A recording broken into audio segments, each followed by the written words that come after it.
All right, here we have this table that shows a linear function and an exponential function. I'm going to copy that down. So we have x, we have f of x, and we have g of x. So f and g are two different functions that are both using x as their input.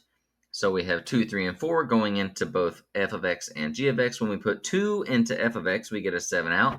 When we put 2 into g of x, we get 120 out. So if we do 3 into f of x, we get 35.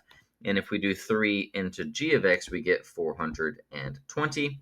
And then if we put 4 into f of x, we get 175. And if we put 4 into g of x, we get 720.